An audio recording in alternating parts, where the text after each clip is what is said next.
Directe Comarques, amb Javier Peris.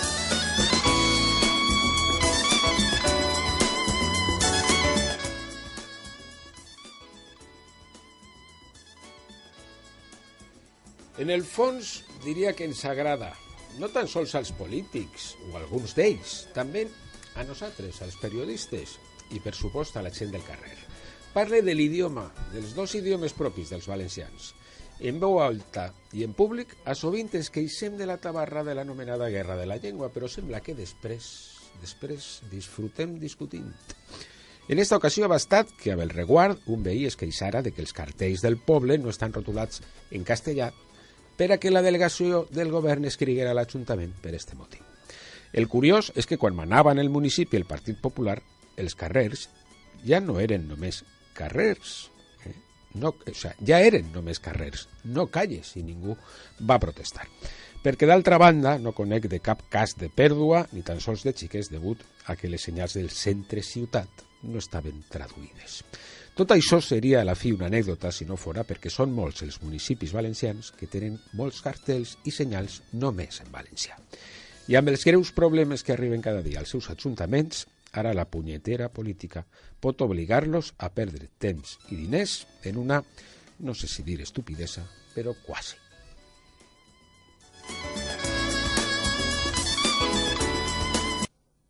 Directe Comarques, amb Javier Peris.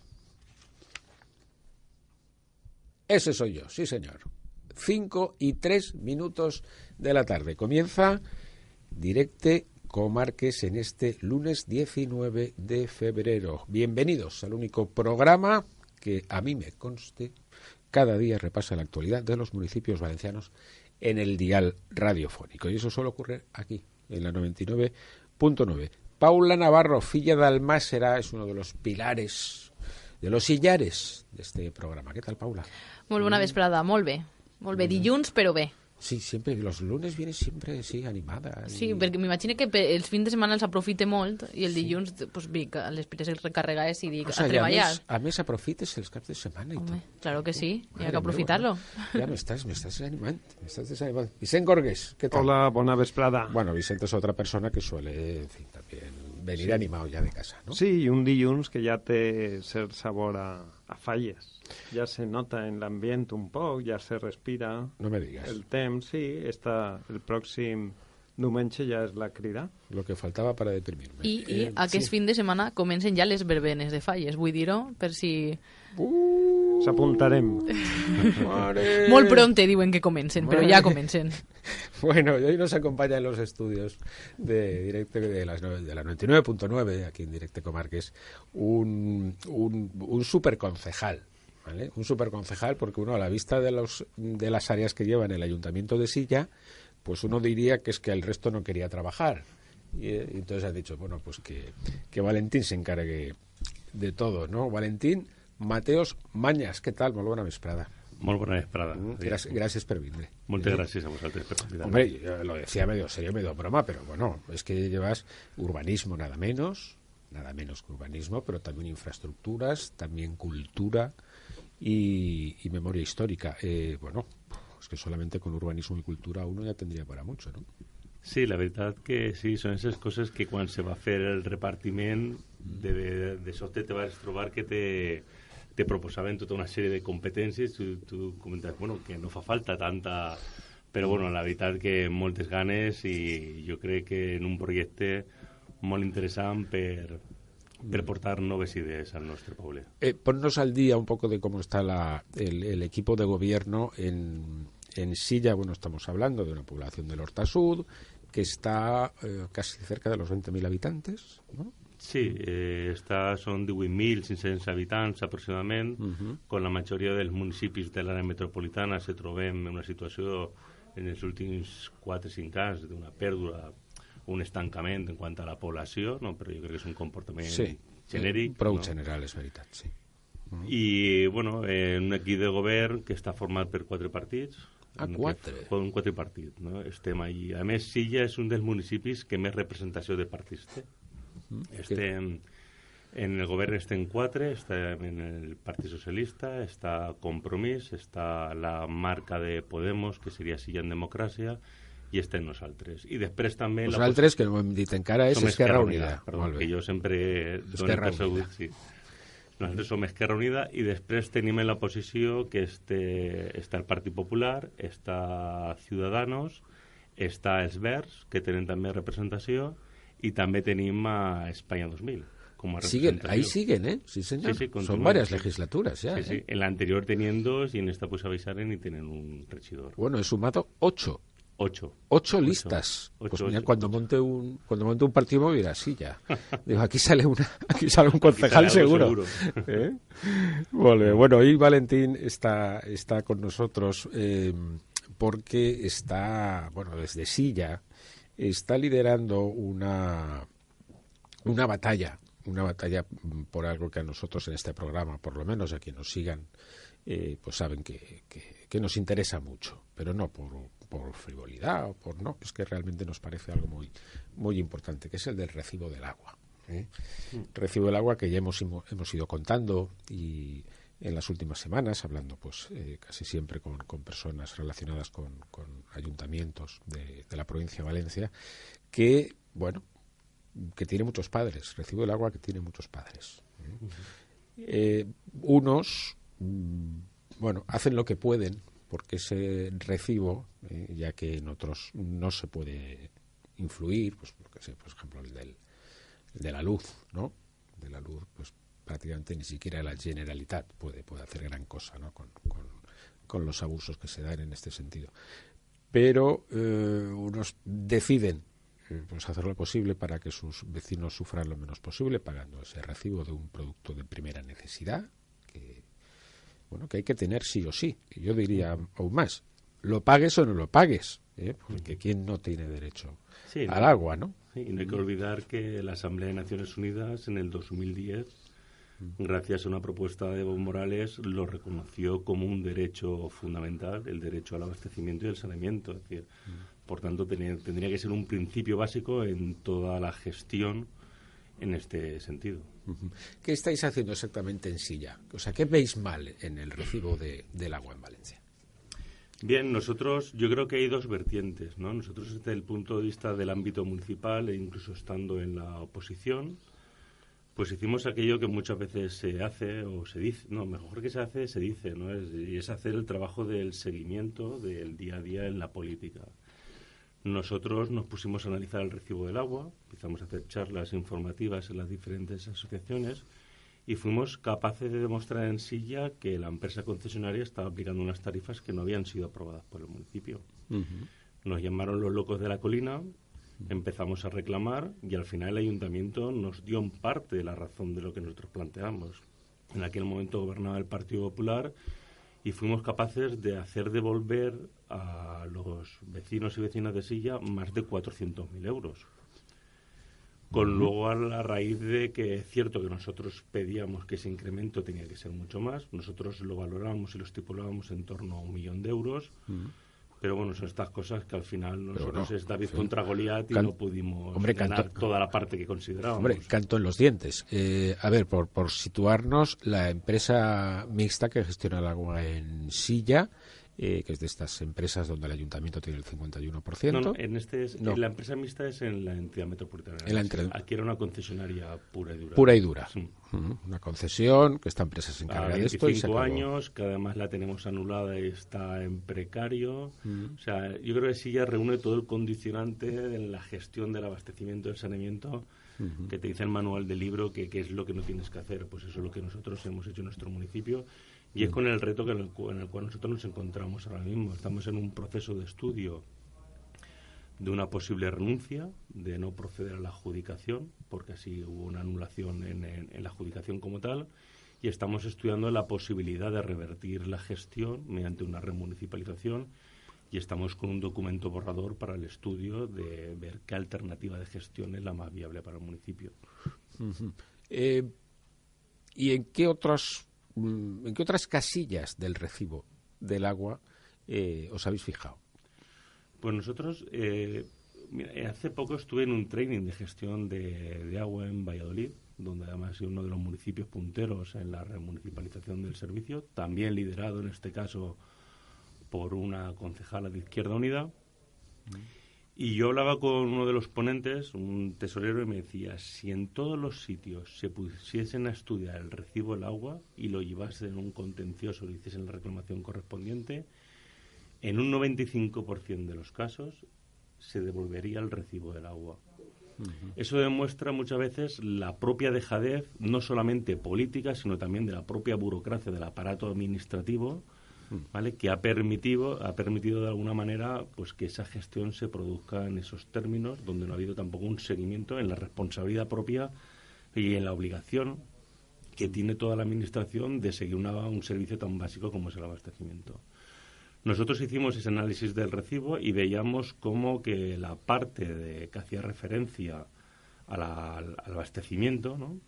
Abastecimiento y saneamiento suponía 1/3 del recibo total que pagan estoy hablando con un número gordo, sí. ¿no? De lo que se paga por habitual, por domicilio aproximadamente. Sí, es habitual a otros municipios. Y luego rompíamos esa famosa imagen que se nos quiere transmitir, que paga más aquel que más consume. Claro, eso lo demostrábamos y veíamos que era falso, porque la mayoría de nosotros, incluso hay municipios donde las partes fijas son muy importantes, pasa en el Ayuntamiento de Valencia, pasa en Godella, también, donde la parte fija tiene un peso sustancial con respecto al tema del consumo. Es decir, entonces se termina produciendo el efecto perverso, es decir, cuanto más consumes, tu metro cúbico termina siendo más barato que aquel que hace un uso sostenible de un bien tan escaso como es el agua. Es lo malo de tantas tasas y tantos fijos, que se acaba desincentivando el ahorro. Eso pasa con la luz también. Y uno dice, vamos a ver, yo aquí apagando luces todo el día para que al final me venga el recibo y diga, no, pues es que da igual. O sea, si se ha ahorrado usted 5 euros, o sea, haberse ahorrado la molestia, ¿no? Claro. Con el agua pasa lo mismo, claro. Y luego también hay otro aspecto importante que no se tiene en cuenta, y es en qué estado o qué se está produciendo. Nosotros llamamos el concepto de la descapitalización de las infraestructuras, ¿no? Que se producen desde el punto de vista en el momento de que no hay una amortización y una tasa de reposición de las infraestructuras que garantice que el servicio de aquí a 20 años esté como mínimo en las mismas condiciones que los concesionarios cogieron las gestiones, ¿no? Entonces, claro, te encuentras en una situación donde la gente tiene la sensación de que se le está estafando en el recibo del agua, y además esa sensación de que yo estoy pagando a tanto el metro cúbico, no se ve transformado en una renovación de infraestructura. Por tanto, nosotros auguramos que la mayoría de los servicios de abastecimiento y saneamiento de aquí a 20 años habrá un problema de garantía de suministro importante. Pues eso tiene mucho que ver con el ahorro, con el ahorro del agua. El tema de las infraestructuras que se mantengan bien. Pero habéis ido más allá, queréis llegar hasta los tribunales. Sí. Me han dicho, pero si te parece, estamos con el superconcejal de Silla, Valentín Mateos Mañas, hablando del recibo del agua. Bueno, después hablaremos de otras cosas de Silla, ¿no? Por cierto, Silla es un pueblo que tiene nombre de autovía, ¿no? Tiene nombre de pista, así como hay calles que tienen nombre directamente de falla, antes de que hubiera falla, no sé, Erudito Orellana, cosas así. Son calles que dices, esta calle es de falla, ¿no? La pista tendrá el nombre. Pues claro, de Silla, ¿no? Silla pues siempre ha sido pues, la pista de Silla, ¿no? Le vamos a decir. Pero bueno, estábamos con el agua. Valentín, ¿dónde podemos echar mano? Una cosa es el cálculo, efectivamente, como has dicho, que ya antes, gobernando en el Partido Popular, ya conseguisteis que se reconociera esa forma incorrecta de calcular el consumo del agua, hasta el punto de casi 500.000 euros se devolvió a los vecinos, ¿no? Que tomen nota, muchos ayuntamientos. Sí, això volia dir jo, que prenga l'exemple de Silla a altres municipis. Sí, pero hay más. Sí, nosotros también es cierto que formamos parte de la entidad metropolitana, en este caso de la ENSI, y pues una vez más, en este caso, formamos parte de la entidad, estamos en el gobierno también, con el Partido Socialista y con Compromís. El presidente de la ENSI es Vicente Serrià, y nosotros pues... Porque también, es, digamos, entre comillas, el máximo accionista de la EMSI, que es la ciudad de Valencia. Sí, al final el voto es ponderado y como en función de la población, pues evidentemente... Tiene el 49%. Tiene casi el 50%, Sí, está en correcto. torno a ese número. Que es Y lo que bueno, pasaba es una- con la tristemente famosa empresa que gestionaba la depuradora de Pinedo. De Pinedo, evidentemente. Emarsa. Emarsa. Que antes estábamos comentando si había o no relación, pero yo creo, en cuanto en el fondo no tenía nada que ver una cosa con otra, pero sí que es cierto que se reproducía otra vez más, ¿no?, esa dejadez por parte de las administraciones en la responsabilidad de la gestión y en este caso también la responsabilidad política. Nosotros formamos parte de la Junta de Gobierno y al poco tiempo de estar ahí nos encontramos con un informe de la Sindicatura de Cuentas. O sea, no es una cosa que en este caso al representante de Silla y de Esquerra Unida pues se le cruza los cables y considera que hay una adjudicación que no corresponde, sino todo lo contrario, hay un informe de la Sindicatura de Cuentas que vuelve a poner en cuestión la manera en la que por parte de la ENSI se adjudican las obras a Emimet. Emimet es una empresa mixta que evidentemente uno podría entender, bueno, pues si es una empresa mixta, pues está participada por una parte pública, entonces no tiene ningún tipo de problema que se hagan esas adjudicaciones directas, pero claro, el problema es que estamos con un 70% de capital privado y al final son empresas adjudicadas de un servicio de la ENSI para 50 años, donde por parte de la manera de funcionar de la ENSI se pretende justificar que durante los próximos 50 años todas las obras que podrían estar valoradas en torno a 848 millones de euros se entenderían adjudicadas. Caramba. ¿Cuál es el problema de todo eso, además? Pues que es lo que nosotros hemos planteado más de una Junta de Gobierno, es decir, en el momento que yo redacto un proyecto y adjudico directamente esa obra a Emimet, estoy impidiendo, ¿no?, esa pública concurrencia que tengo en cualquier licitación pública y que en este caso es el mercado el que me regula pues cuál es el precio en el cual se entiende que se puede ejecutar esa obra. Claro, con los precios del Colegio de Ingenieros de Caminos estamos hablando que esas obras, cualquier obra pública está teniendo bajas en torno al 30, 35, el 40%, correcto. y aquí se están adjudicando directamente. Directamente, sí. Nosotros eso lo cuestionamos, respaldando el informe de la Sindicatura de Cuentas. Sí que es cierto que por parte de la Junta de Gobierno se pidió un segundo informe al Consell Jurídic Consultiu, pero hay que recordar, y es una de las posiciones que nosotros manteníamos, que ese órgano estaba formado por una persona también como Francisco Camp, ¿vale? Y evidentemente nosotros entendíamos que ese informe que el Consell Jurídic Consultiu emitió, que en cierto modo intentaba avalar esas adjudicaciones directas, nosotros no lo compartíamos. Es más, había un voto particular de una consejera, que es una magistrada, que cuestionaba que las obras estuviesen definidas como tal, y nosotros lo que hicimos fue a continuación pedir por registro de entrada los anteproyectos que marca la ley que deberían de formar parte en su día de la licitación, que se entendieron que definieron esas obras.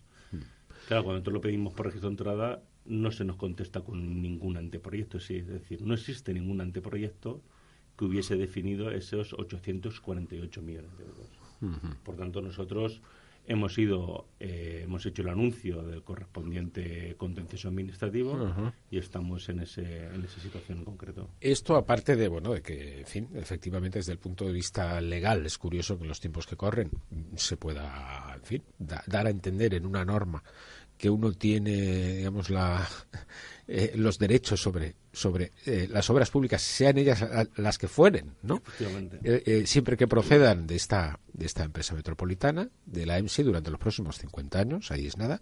Pero más allá del tema legal, todo esto lo pagamos en el recibo del agua. Claro, el problema es ese, o sea, al final es que todo esto se traduce en unos sobrecostes que repercute en la materia prima que se nos factura en nuestro recibo, que es el metro cúbico de agua consumido. Correcto. Estamos diciendo que a lo mejor como precio medio estaríamos hablando que la ENSI vende a los municipios el agua en torno a 0,37, 0,35 céntimos, y nosotros estamos diciendo que ese precio tiene un 35% ya de sobrecoste sobre el coste real. Por tanto, ¿y eso no le preocupa a todos los municipios que están dentro de la EMSI? Quiero decir, algo tan, en fin, una forma tan tan fácil, entre comillas, ¿no?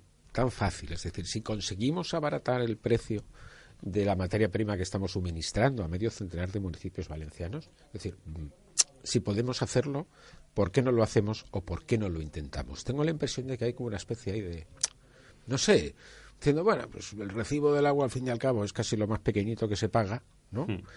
Suele ser más gordo hasta el de la comunidad de vecinos, ¿no? Pues tampoco vamos a esforzarnos demasiado, ¿no? No sé. Además es que lo decimos, es decir, nosotros cuando nos presentamos en las elecciones y el compromiso de lo teóricamente los gobiernos del cambio no eran única y exclusivamente para cambiar de partido que gobernase, sino también de transformar determinadas políticas. Por tanto, al final entendemos que sí que es cierto que ha habido un cambio de partidos, pero en algunos momentos, en algunos sitios, políticas fundamentales siguen siendo las mismas que se aplicaban en su momento por el Partido Popular. Y nos preocupa que no, valga la redundancia, le preocupen pues al resto de partidos estas situaciones tan peculiares.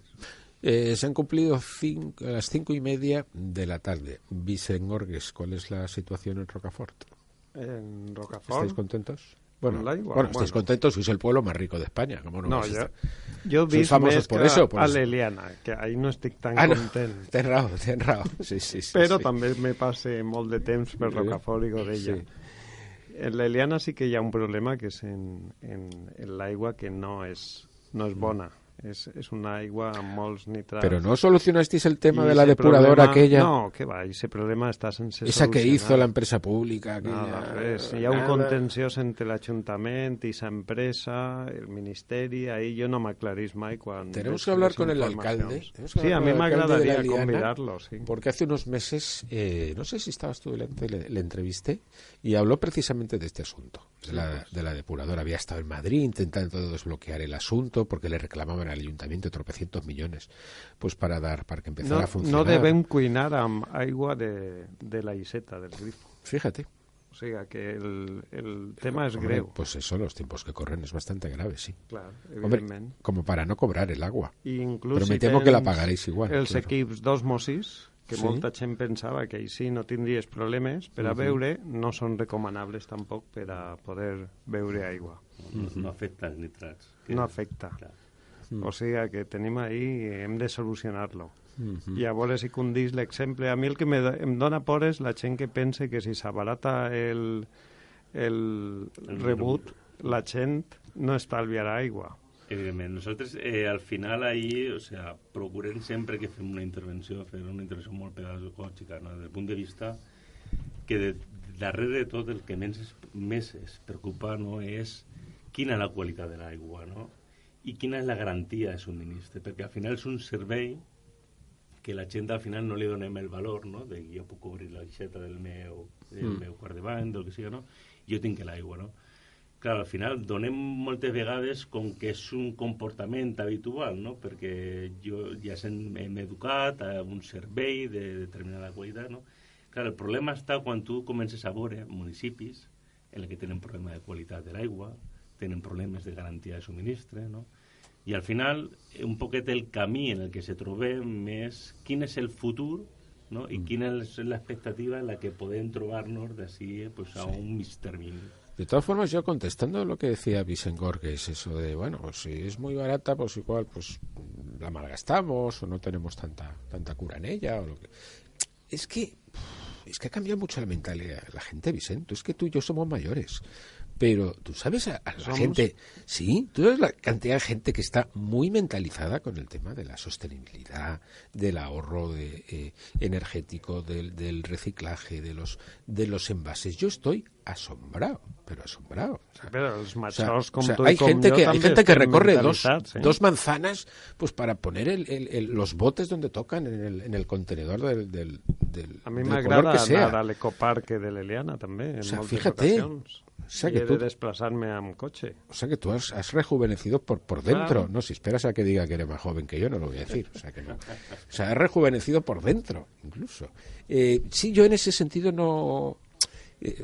vamos, si se cumpliera aquello de que el ladrón quiere que todos son de su condición, yo pensaría como tú. Porque yo para esto estoy poco motivado. Siempre, no sé, me motivan otras cosas, ¿no? El reciclaje y la sostenibilidad, pues nunca me han motivado demasiado, sinceramente.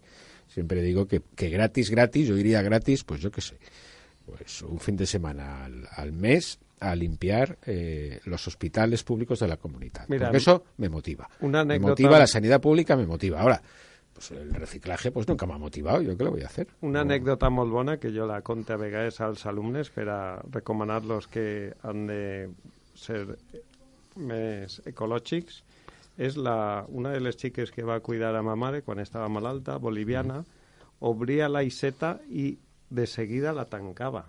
Tenia una mentalitat que ja m'agradaria a mi per a tots els valencians y para tots els pero es que seguramente le ha faltado agua muchas veces a esa chica, claro, en su casa, ¿no? Estamos a la espera de hablar, por cierto, y no paramos. Y muchos estarán pensando, pero vamos a ver, están hablando del recibo del agua con una persona experta, que es nada menos que el responsable de ese recibo en el Ayuntamiento de Silla, que por muchos motivos, además, pues lo conoce en profundidad, porque está tocando prácticamente todas las casillas que luego suman ese importe total del recibo del agua que tanto nos asusta. Y van a dejar de hablar del TAMER o la TAMER, Don Valentín Mateos, concejal de Silla Infraestructuras. Sí, ¿Qué hacemos con el TAMER o la TAMER? Yo creo que con el TAMER hay que exigirles a quienes son los responsables ahora, en este caso... Bueno, TAMER es tratamiento de residuos, tratamiento de residuos, sí, que se nos sigue todavía imputando en el recibo del agua. Yo creo que hay que hacer memoria y recordar cómo el PSPB en el anterior mandato hizo una recogida de firmas exigiendo que se eliminase esa tasa TAMER, ¿no? Porque desvirtuaba lo que era el recibo del agua y se intentaba enmascarar una mala gestión que se había hecho por parte del Partido Popular, donde pues había una serie de sobrecostes, bueno, la película de siempre, y que se nos imputaba en un recibo que tiene una garantía de cobro del 95% cuando es el recibo del agua. Correcto, muy bien. Hay que recordarlo porque aquellos que recogieron firmas hoy se olvidan de sus promesas y siguen llevando a cabo la misma gestión que hacía el Partido Popular. Sí, porque 2 años y medio después de legislatura yo no he escuchado al Consejo de la Generalitat decir esto del TAMER hay que eliminarlo, ¿no? Y voy a asumir mi responsabilidad que tuve también en su momento en cuanto a esa gestión, pues como también ente, pues ver en qué manera debemos de participar. Evidentemente, hoy el PSPB olvida sus promesas, pero nosotros que denunciamos mucho más allá es que la propia estructura de gerencia y de políticas que se siguen aplicando en la ENTRE son las mismas que se aplicaban con el Partido Popular teniendo el mismo gerente, es decir, el gerente que era, si no recuerdo mal, el yerno de Alfonso Grau, responsable de esos sobrecostes, que es el responsable político de esa gestión, hoy sigue siendo el gerente. Entonces, ¿qué cambio ha habido gestión en la ENTRE? El ENTRE es la empresa pública de la Generalitat encargada de esos tratamientos, ¿no? Fueron la empresa responsable de esa construcción, de toda esa serie de plantas, sí. De plantas de tratamiento, con todos los sobrecostes que tuvieron, donde a cada municipio parecía que se le hacía responsable por la planta de tratamiento a la cual se le asociaba. Y es cierto que se nos sigue haciendo responsable porque se nos sigue cobrando en el recibo del agua y nadie dice nada ni hace nada por cambiar esas políticas. Sí, yo recuerdo, lo contaba aquí a mis compañeros de mesa hace unos momentos, fuera de micrófono, en una tertulia televisiva hace unos años, mandaba todavía el Partido Popular en la Generalitat, y me quejaba yo ya del TAMER, ¿no? Porque eso que tenía de repente el recibo del agua y dices, pero vamos a ver cómo he pasado de 40 a 90, ¿no? O sea, aquí... Y entonces y aproveché que estaba el director general correspondiente y le dije, bueno, pero en fin, ¿qué es esto, no? Que alguien haga algo y tal. Entonces él me contestó con una gran sonrisa, y muy satisfecho, me contestó, es que tenemos las mejores plantas de tratamiento de Europa. Y yo le contesté, ¿y quién se las ha pedido? O sea, ¿quién le ha pedido que tengamos las mejores plantas de tratamiento de residuos de Europa? Que estoy convencido además que no es cierto. Pero bueno, aún así, ¿no? Si fuera cierto, diría, bueno, me conformo con que sean las mismas que de Sevilla, de Zaragoza, de Bilbao, ¿no? Pero en aquella época, por lo visto, había que hacerlo todo a lo grande, pero claro, eso había que pagarlo. Y como has dicho, Valentín, es que no hay nada más facilón que meter una tasa en el recibo del agua. O sea, eso es muy fácil, ¿no? Claro. O sea, si cualquiera recauda, si cualquiera paga el tratamiento de residuos, hombre, esto no puede ser. Tú. Esto, entonces ves que no, si a corto plazo no va a haber forma de... No hay forma porque no hay voluntad política en este caso de quienes tienen las responsabilidades, ¿no? Es decir, es una cuestión de decidir en estos momentos quienes tienen la potestad de sacar del recibo del agua lo que es esa tasa también. Claro, eso supone una situación de quién es el que va a asumir esa parte, ¿no?, que falta todavía por financiar. Pero es que desvirtúa el principio básico de la Directiva Marco del Agua, donde la persona que consume tiene que tener claro que hay una repercusión de la totalidad de los costes en tu recibo. Claro. Y aquí no hacemos eso, sino que además repercutimos costes que no tienen nada que ver con la gestión del agua. Nada que ver, efectivamente. En realidad, si te cortan el agua, en realidad te están cortando 2/3 de otras cosas. Claro. Del recibo son 2/3 de otras cosas, pero no es el agua, ¿no? En fin, nos queda todavía hablar de la política cultural en Silla, de la que también eres responsable. Vicent Gorges nos ha traído aquí una selección de noticias, vamos, extraordinarias. Sí, pero me les guarde per a altra ocasión. Sí, però demà mateix. Exemple, porque sé que estáis de exámenes en el colegio y todavía tenéis un poco de, ¿no? En fin, Paula Navarro, que no se nos olvide, tenemos el Twitter. Efectivament, tenim activo. El Twitter, Directe Comarques, tot el món, que ens seguisca, que ahí posem les notícies dels municipis i també el que anem a fer per la vesprada, els convidats que anem a tindre i amb qui anem a parlar. Y luego hay algo que se llama iVox, ¿es? ¿O podcast? Podcast. Ah, eso es, muy bien, podcast, ¿no? Els podcasts que també poden escoltar-nos en la pàgina web de la 99.9. Correcte. Perquè si no l'han pogut escoltar o vos agrada tant el programa que tot voleu tornar-lo a escoltar, pues punxeu en Directe Comarques dins de la pàgina web de la ràdio i podeu escoltar-nos. Eso es, todos a la vez no, que se colapsa. No, tots a la vegada, no se colapsa. És una web molt forta. Sí, que ha pasado ya alguna vez. Bueno, pasa un minuto de las 6 de la tarde. Tenemos ya que dar paso a Silvia Soria, al Forcat, a Alejandro García. Madre mía, Alejandro García, cómo viene la información local de la ciudad de Valencia, del CAP y Casal. Cómo viene, y eso que es lunes. Les dejamos con ellos. Molt bona vesprada a tots.